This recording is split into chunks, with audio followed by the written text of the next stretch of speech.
Hello everyone, we are Mariana Delgado, Emanuel Peñuela, Juan Quevedo, and me, Sofia Navarro. Today, we are going to talk about the opportunities and challenges in the relationship between the Pacific Alliance and ASEAN. In our presentation, we will focus on Singapore as a special case.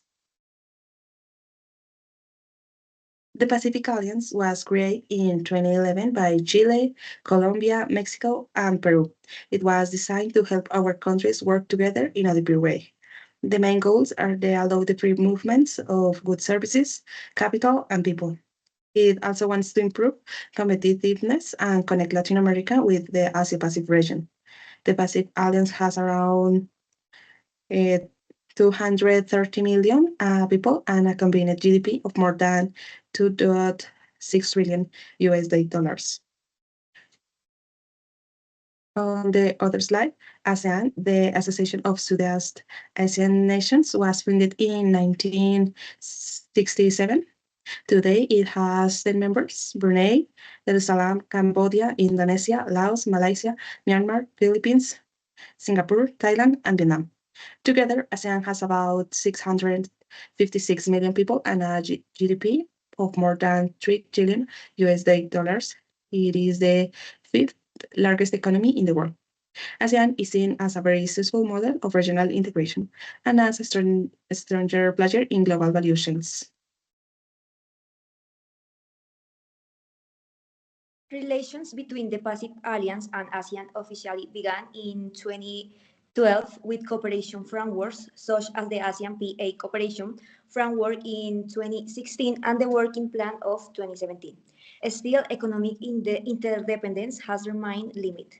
Chile and Peru seek trade agreements with ASEAN members, but the real impact was made only 1% of ASEAN's exports and imports involve Pacific Alliance members.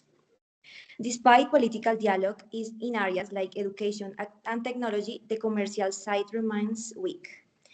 Among ASEAN members, Singapore is particularly strategic with GDP per capita of over 66,000 in 2021.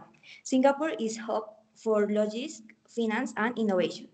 In January 2022, during the 16th Summit of the Pacific Alliance, the bloc signed a free trade agreement with Singapore, making it the first associate state. The agreement includes 25 chapters regulating e-commerce, maritime service, customs, and sanitary measures. For countries like Colombia, this was a chance to access new markets with tariff benefits and connect with one of the world's most dynamic economies. Okay, now in implementation of the FTA, the importance of the agreement became clearly in May 2025, when it entered into force with Chile, Peru, and Singapore ratifying it. At the celebration in Singapore, Minister Alvin Tan stressed that Pacific Alliance countries are reliable partners. Colombia representative pointed out that this was the very first trade agreement with Singapore. Currently, the Colombian-Singapore trade balance is around 300 million Singapore dollars, based mainly on energy, coffee, and cacao.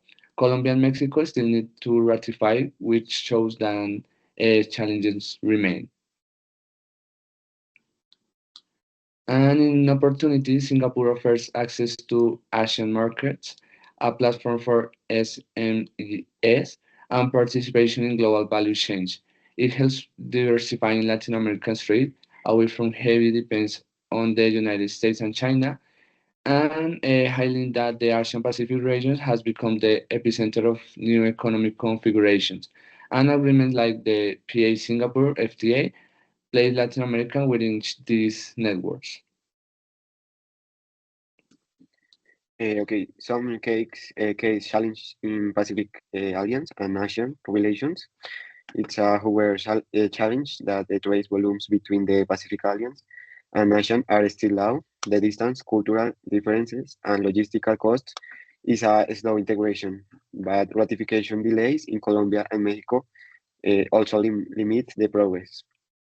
As Marchini in 2019 In August, the Pacific Alliance still faces ambiguity in its scope, which can weaken its agreement.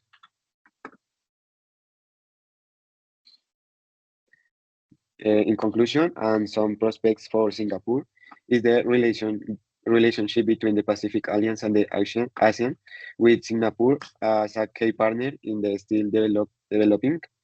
The free trade agreement represents a turning point. It creates opportunities for deeper political, cultural, and economic cooperation, but the success depends on turning declarations into real results.